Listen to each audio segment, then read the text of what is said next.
Hey guys, welcome back to the channel. If you're new here, my name is Ali. I'm a final year medical student at Cambridge University, and this is the second installment in the monthly favorite series where each month I talk about like books, articles, podcasts, interesting things I've discovered for that month that I want to share with you guys. The response to last month's favorite video was pretty great. People seem to actually like it, and it's really nice for me to see that even when it's just me talking about random stuff that has nothing to do with medicine, that people are still watching, because I sometimes get a little bit worried that, maybe if this content isn't specifically related to medicine, people won't care about it. But it's nice to know that that's not the case and that I can kind of branch out into other things that I'm interested in other than just focusing on medicine. I say it while wearing scrubs. Anyway, yeah, today's video is about my monthly favorites from February 2018, and let's roll that intro.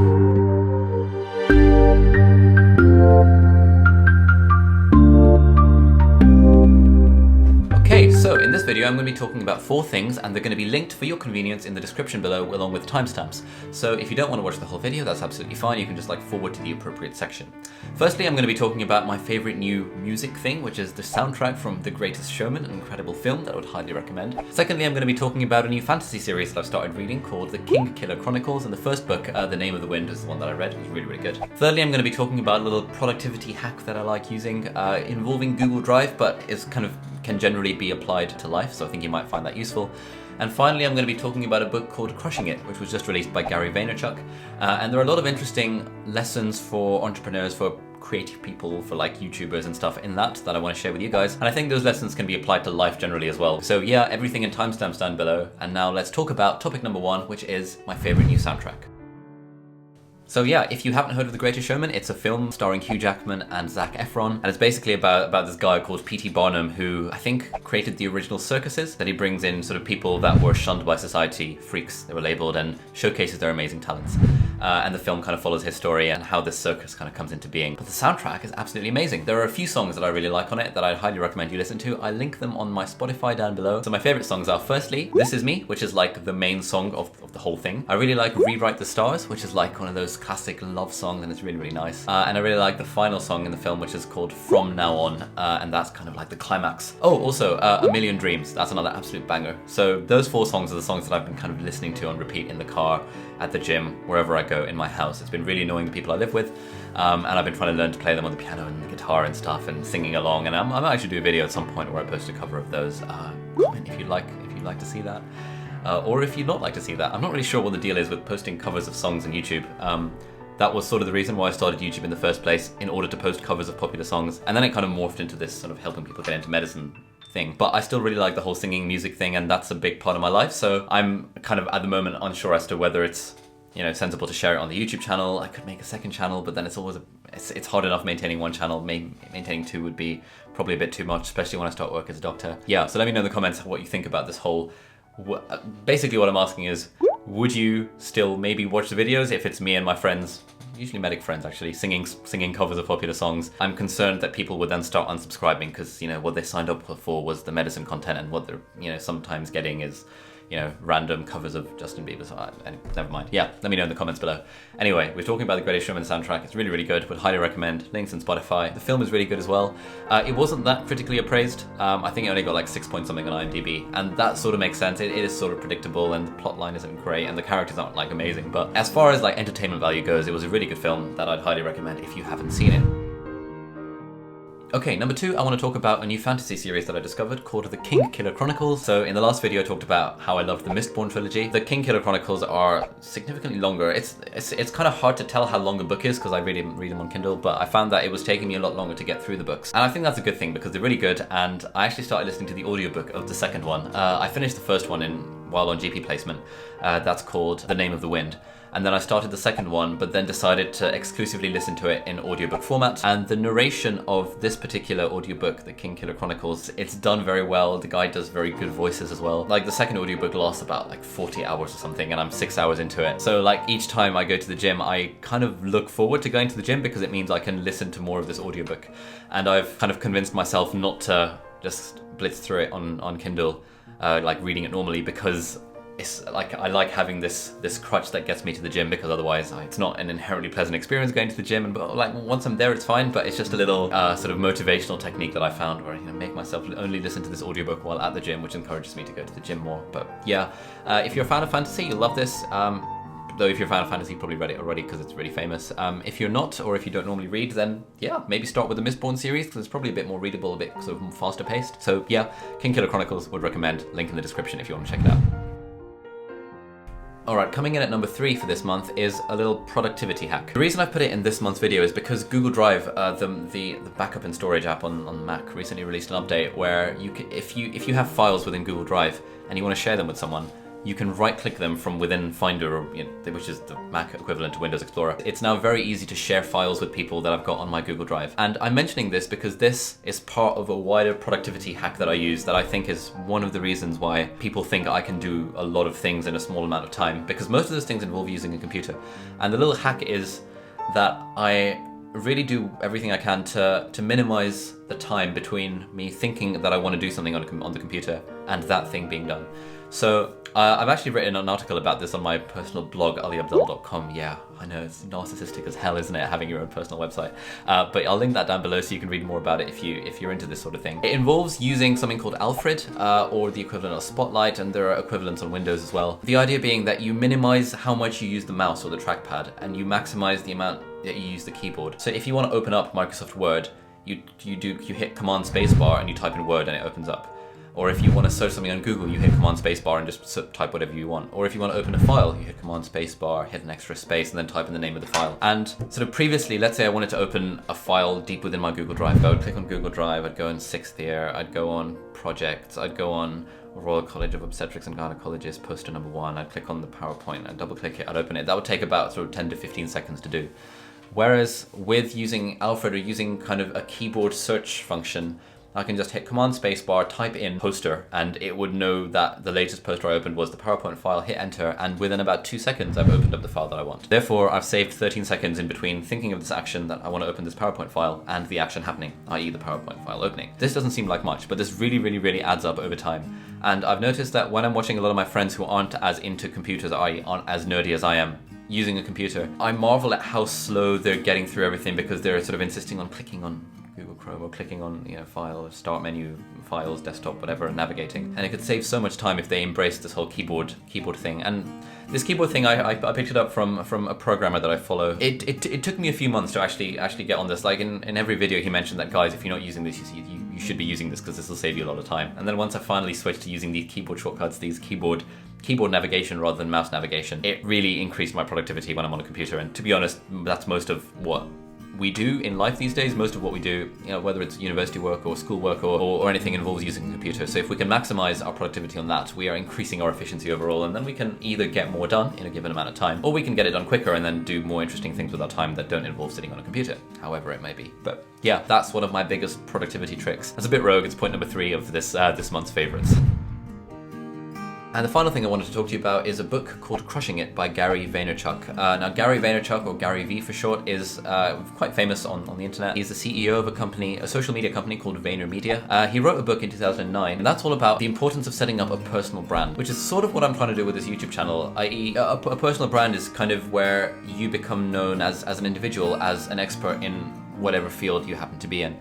And then you kind of build this brand up over time by providing people with like really good, useful content, and then people know you as an expert. And then if further down the line you, for example, want to write a book and sell it, you've got this audience of people that already know you've got really good work and would therefore be happy to pay £7 for a book that you've written. In this book, Crushing It, there are loads of stories from people who either quit their jobs or don't quit their jobs, or basically people who started their own little side projects and turned them into businesses by using the power of the personal brand.